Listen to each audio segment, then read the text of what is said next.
All episodes and reviewed videos are now available on archive.org. Just search Head Full of Radio as one word, and you'll find it all there.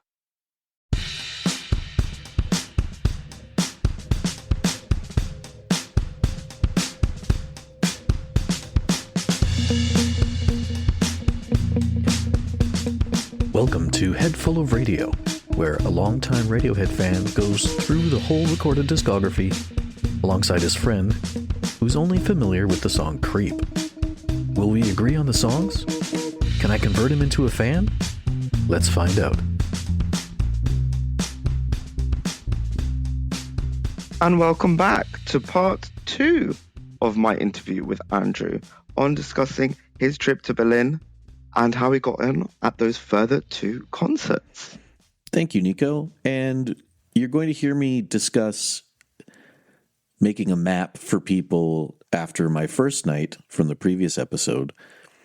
And I had floor seats for night 3. So I met up with a friend of mine you'll hear me talk about in quite a bit. And I drew out what the stage looked like and where everyone stood, just so that when we did get in on the floor, we could decide who we wanted to be close to. This is also a good time to introduce Joelle, who I met on a Radiohead Reddit thread for the Berlin concerts. She's going to be peppered throughout this episode, so it might be a good idea to give you her introduction. I don't know if I'm supposed to introduce myself. I'm Joelle. It was kind of a last-minute thing, actually, to decide to go once-in-a-lifetime type of experience. So I go on Reddit to start, kind of trying to figure out what it's like to see them live. I had never seen them live before, so I'm like, let me get the details about what it's like or what I should expect. And, some people offered to meet up because they would be there on the same days as me. And one of those people was Andrew, luckily. He reached out to me and talked about the different dates he would be there and his whole trip that he took in Europe and all that kind of stuff. Right, and you know how it is meeting people from the internet that you eventually feel like they're trustworthy.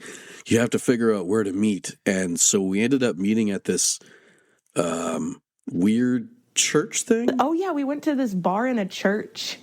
That was cool. There was like this small bar inside of a church, and there was this glass, this wall just made of glass so you could see inside the church, and there was like a choir practicing and stuff. It was pretty cool. There were some pretentious Berliners in there though, but it's okay. We still had fun, and the guy was chill with us. The owner was ecstatic. He was so happy. He was happy to serve us. He was great. Yes, and they talked to me a lot about how they could speak French, or anytime someone found out that I was from Canada, they wanted to talk about Montreal. But we kind of felt like everyone was staring at us because we were speaking English, so we went down the street. We went to this really, we found this bar, and it was clearly for, older German-speaking people who wanted to gamble, and we were like, what the heck? But it ended up being really great because, the main guy, or one of the main, he ended up being able to speak English fairly well. So we got on with him and, talked about why we were there and music and different stuff and what it was like to have that little bar there. You would think that bar would be in the countryside or something, but it was right in the middle of Berlin. So not one other patron arrived the entire hour and a half or however long we were there. So that's where I had my first Glühwein as well. They whipped me up a Glühwein, and it was good. I didn't mind it. Yeah, as you could tell, we got along really well right off the bat, even in weird situations on the first night. So back to the previously scheduled interview, where you'll hear Joelle peppered in, and another special guest you'll hear later. So because we were on the floor, then we waited outside for doors open at 6. I think we were there at 3, maybe earlier. And I spoke with her and some people she'd met and some random people who overheard me behind me that we started talking to. Mm-hmm. And it's like, hey, yeah, we're going to go over here by Colin because Colin's close to Johnny, and it's the opposite side of where I was on night 2. Oh, cool. So Although- you kind of got a new perspective in a way. Yeah, so I was like, follow me, everyone. So there were like 8 people coming, following me to where Colin is. Because that was the main thing. Like, we didn't know where we were going to stand. We're like, what's the best angle? Who are we going to see at what angle? And Andrew drew this map of the place. It was great. I still have it. It's on like a little note from his hotel or something. So you're set up, you've got your kind of entourage in a way. You like led them to the Colin side. I did, yeah, to the Colin side, yeah. Joelle and I were right on this cage, so we were right across against the front. Very cool. So in a way, you kind of had like another sort of front viewing situation. Yeah, it was wild. Very cool. So yeah, talk me through, I guess, day or like night 2, or I guess night 3, but your second day there. Like how would you like compare and contrast the two? I would say there was almost 2 completely different shows. I'm glad I went to the first one by myself. Right. I'm happy I got to go with some of the same people on night 3 and night 4, but I'm glad I went by myself to give myself that like almost studying emotional experience. Yeah. Whereas now I'm with a bunch of people that I've known for a bit or just met that are as excited as me. But I've kind of seen it. It's like seeing the same movie the second time that you loved. Yeah. You know what's technically coming, but there was a girl beside me in the group that I showed up with. She was like, anytime something happened, she got emotional because she was like me on my first night. There's a moment in one of the videos that I took where I can hear her saying, "Oh my god, like in the background." And it reminds me of like how amazing it was for so many people. But yeah, I think that's one of the cool things about not necessarily like introducing someone to a film, but like the film that you've seen, and then kind of, you kind of watching their reactions in a way. I'm not necessarily saying that's what you did, but I think that can add a layer of like enjoyment to things, even when you just know you're going to enjoy it anyway. Exactly. Seeing everyone enjoy it the first time and how it kind of reminds you of your first time viewing it. It sounds like that's kind of what you had an element of experiencing there. Yeah, and we were like right in front of Colin, and right. he's Radiohead's biggest fan. Like he was singing all the songs, he was dancing around, bopping around, clapping his hands with the fans and stuff the whole time. Like it was, he might be. I think he's the most underrated member of the band because he loves it, and standing in front of him, watching him play bass. I love some of his bass lines, but watching him play them is like, holy shit. That sounds really special. Yeah, and watching him prepare for it. There's a couple of videos that I got about to play something, and he would turn his amp off or hit the button so you couldn't hear him playing bass, and he would fumble around and do it once as if like muscle memory, like, okay, this is what I'm about to do. And then you would see him play it, and I'm like, oh, that's awesome. He's like me. Aw, that's so cool. Like, especially, again, that humanness that I think you referenced earlier. Yeah. You kind of see that with them, it sounds like. Exactly. And then I got my favorite video of the whole 3 nights I was there on night 2, which is of Tom dancing. During a song you shouldn't be listening to because you haven't heard it yet. I mean, if it helps, this is not going to stay in my retentive memory. Well, I'll be like, it's that video of Tom dancing that I feel like they're all videos of Tom dancing. Yeah, but this though? Oh, okay, that's definitely different. Yeah. Like. Oh, wow.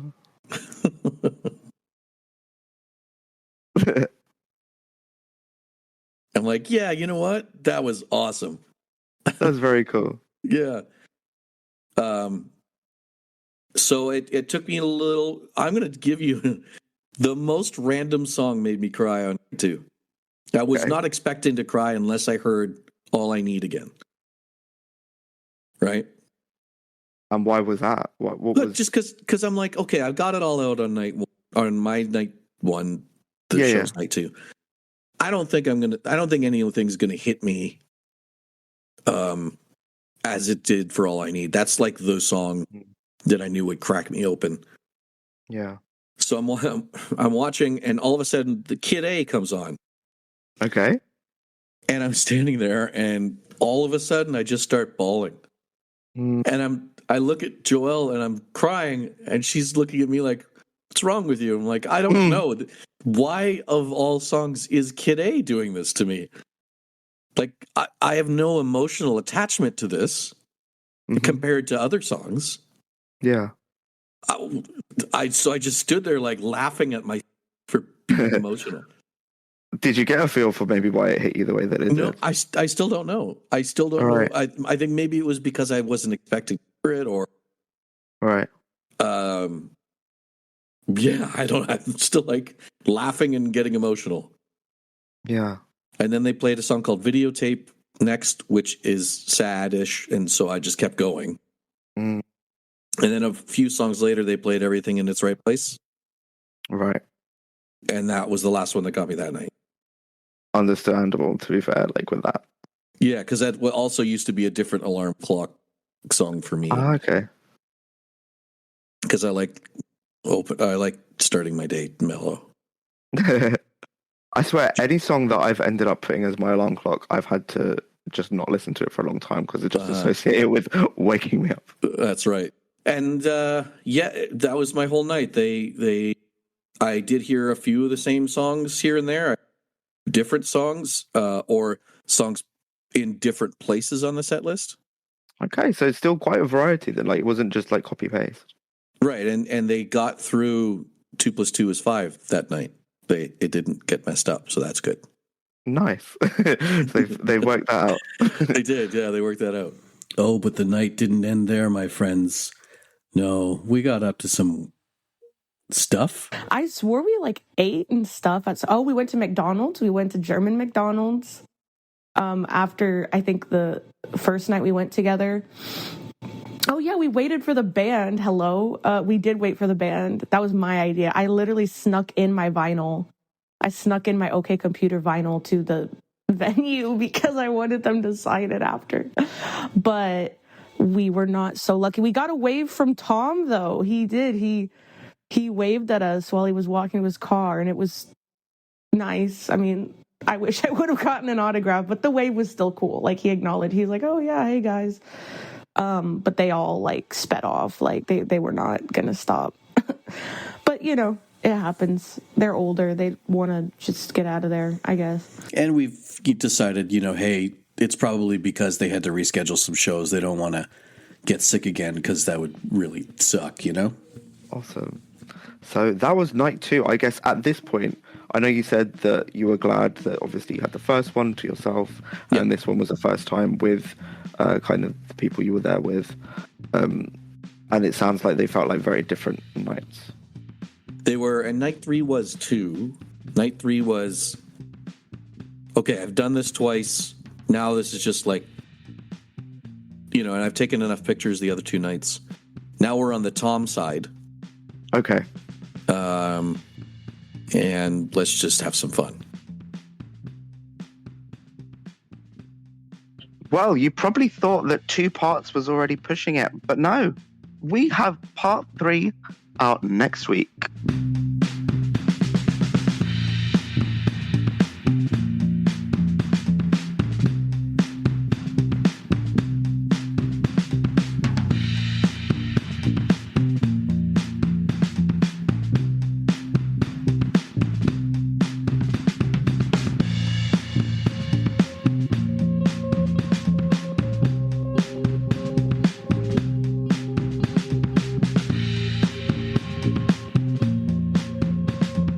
Did someone say part 3?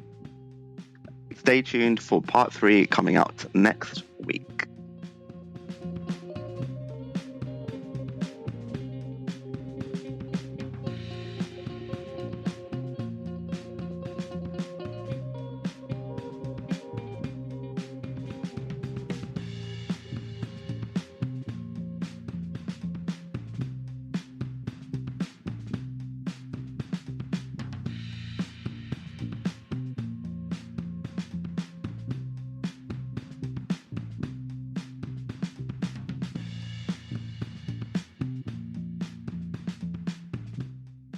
And part 3, yes, that's part 3. It is the final part. It's coming out next week. Stay tuned.